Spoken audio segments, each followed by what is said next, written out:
this brings me to what is a subject that keeps getting brought up nowadays is universal basic income with the oncoming apocalypse of automation. This is how it's being portrayed by Andrew Yang, who's running for president. I sat down and talked with him about it. It's very compelling.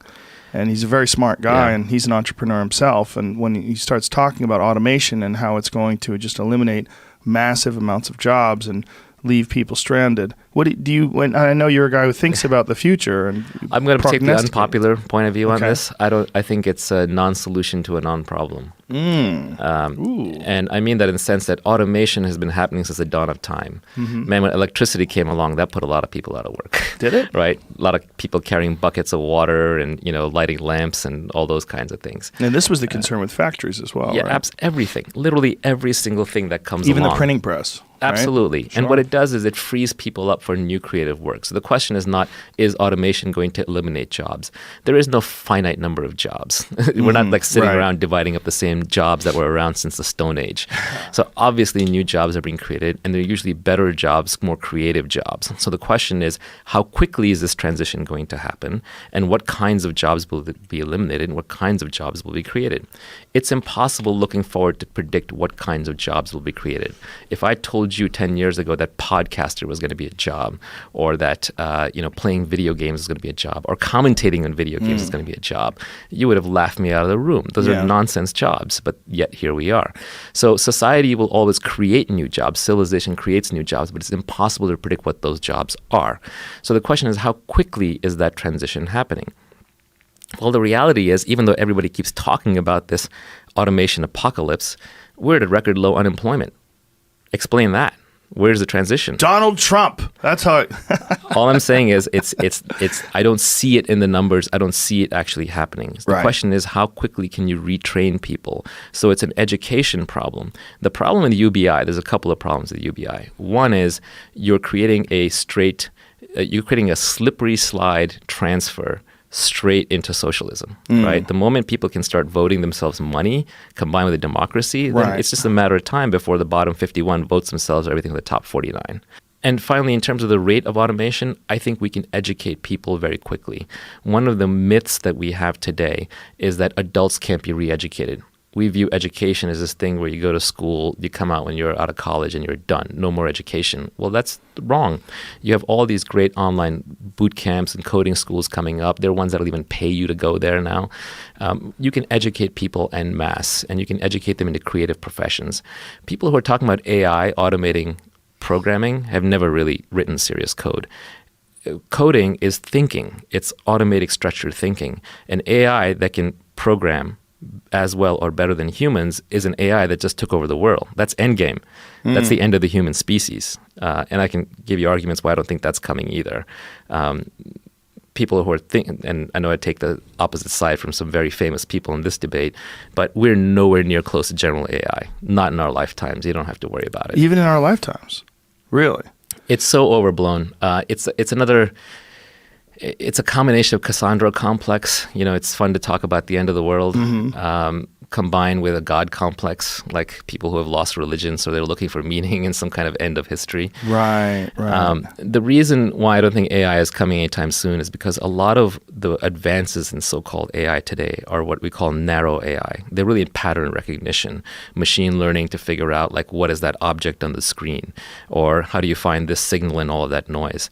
There's nothing approaching what we call creative thinking. To actually model general intelligence, you run into all kinds of problems. First, we don't know how the brain works at all.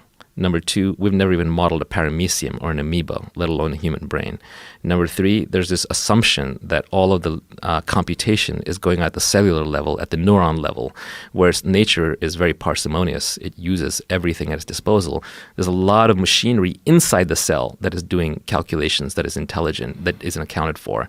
And the best estimates are it would take 50 years of Moore's law before we can simulate what's going on inside a cell near perfectly, and probably 100 years before we can build a brain that can simulate inside the cells.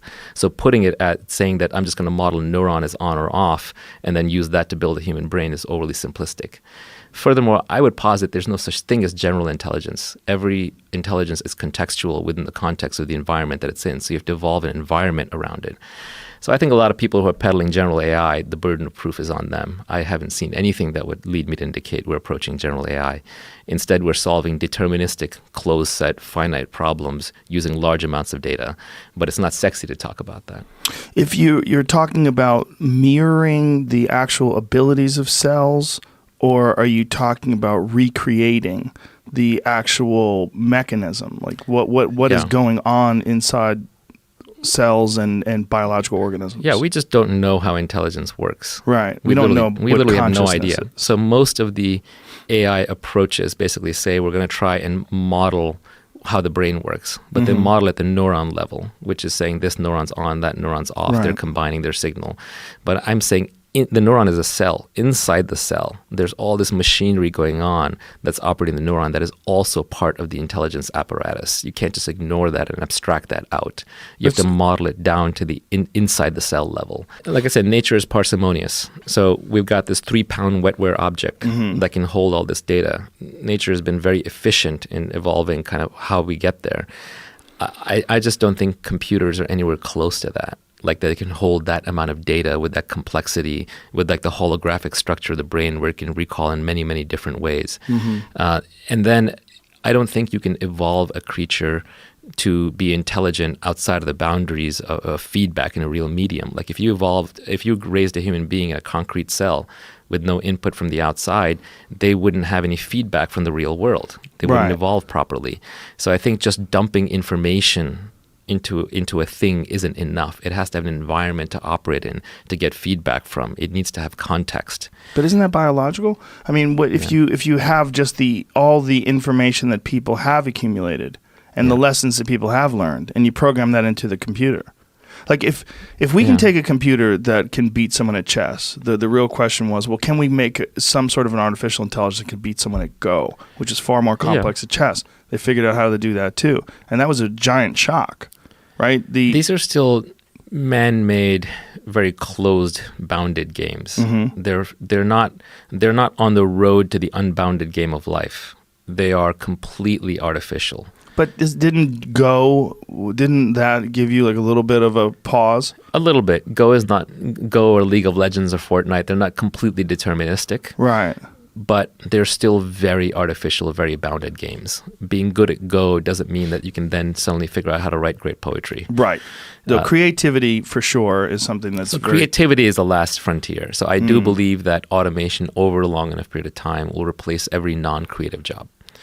Or every non-creative work. But that's great news. That means that all of our basic needs are taken care of, and what remains for us is to be creative, which is really what every human wants. Yeah. I mean, what are you doing right now? This is a creative job. Sure. Right? What do you say to the people that don't believe that there is such a thing of ethical or compassionate capitalism? And there's many people today that are espousing Marxism, and they're espousing some sort of a socialist society where they believe that capitalism has screwed people over and eliminated the middle class. And there are absolutely problems with capitalism. I think monopolies are a problem. I think that crony capitalism is a problem with the government, kind of gets in bed with them and sort of forces things. I think the bankers have really, raped society, and the rest of us are suffering for it. Yeah, they've essentially taken huge risks where they privatize the gains and they socialize the losses. So when it fails, they basically get bailed out and bankrupt everybody else. So capitalism has gotten a really bad name. Let's talk about it as free exchange, free markets. Free markets and free exchange are intrinsic to humans. From when the first person started a fire and somebody came along with a deer and said, hey, if I cook my deer on your fire, I'll share some of it with you, right? So specialization of labor, we trade, that's built into the human species. Basic math comes from accounting, keeping track of debts and credits and so on. We need to be able to engage in free trade. The correct criticism of capitalism is when it does not provide equal opportunity. And so we should always strive to provide equal opportunity. But people confuse that with equal outcome. When you have equal outcome, that can only be enforced through violence, because free people make different choices. And when they make different choices, they have different outcomes. And if you don't let them suffer the consequences of bad choices or reap the rewards from good choices, then you are forcibly redistributing through violence. It's interesting that there are no working socialist examples that exist without violence. You basically need someone to show up with a gun and say, okay, you're not allowed to do that. You hand this over to that person. So one of the reasons why I do this podcast is because I believe everybody can be wealthy. Everybody. It's not a zero-sum game. It is a positive-sum game. You create something brand new. You exchange it with me for something brand new I've created. There's higher utility for both of us. The sum of the value created is positive. It's not like status where it's like you're higher up, I'm lower down. You're president, so I must be vice president. You're a +1, I'm a -1, and has to cancel to 0. We should be all for playing positive-sum ethical games. The problem is because of these looters who have ruined capitalism's name, that then you get socialists coming in and saying, burn the whole system down. Right. You burn the whole system down, we end up like Venezuela or the former Soviet Union. You don't want to be a failed socialist states with emaciated teens hunting cats in the streets to eat, right? That's literally what happens in some of these places. So I think it's very important not to destroy the engine of progress that brought us here. Yeah, the idea that socialism just hasn't worked yet. That it needs to, we just need to do it right. If we do it right, we can. Have you ever had a debate? 100 million dead, and well, let's keep trying. All over the world, yeah, and every single time it's been implemented. Yeah. Have you ever had a conversation with someone who's a socialist? Many times. Some of my better friends are socialists. Really? So we really get into it. Yeah. And what is there? I mean, does anyone have a compelling perspective at all? I think really socialism comes from the heart. Right? We all want to be socialist.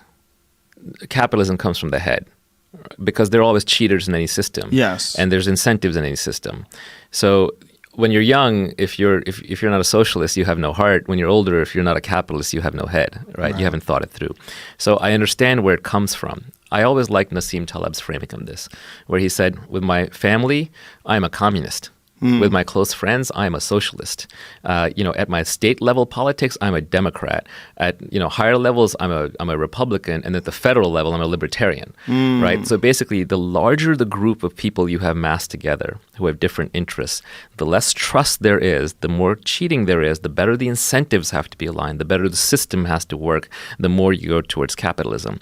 The smaller the group you're in a kibbutz, you're in your commune, you're in your house, you're in your tribe. By all means, be a socialist. With my aunts, with my brother, with my cousins, with my uncles, with my mom, with my family, I'm a socialist.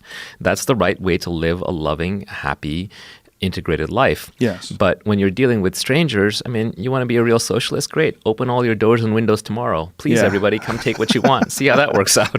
Yeah. This idea of income inequality, that always strikes me as it's a deceptive term. Income inequality. Well, let's flip it around. It comes from outcome inequality. Yes. And the outcome inequality is there because you made different choices. Now, again, going back, if it was because you didn't have the same opportunities, that's a problem. Yes. So society should always try to give people equal opportunities. So, for example, instead of basic income, what if we had a retraining program built into our basic social fabric, which said that every 4 years or every 6 years or whatever it is, maybe it's every 10, you can take 1 year out and we'll pay for you to go retrain completely. And you can go into any profession you like that has some earning power and output, hopefully a creative long-term profession, and you can re-educate yourself. That would be much better for society on all levels than basically just saying, now you're going to be the dole for the rest of your life. Yeah, you'd have to lead that horse to water and then make him drink. It requires people to put in some effort. Yes. But, we can't all just sit around. It's just not...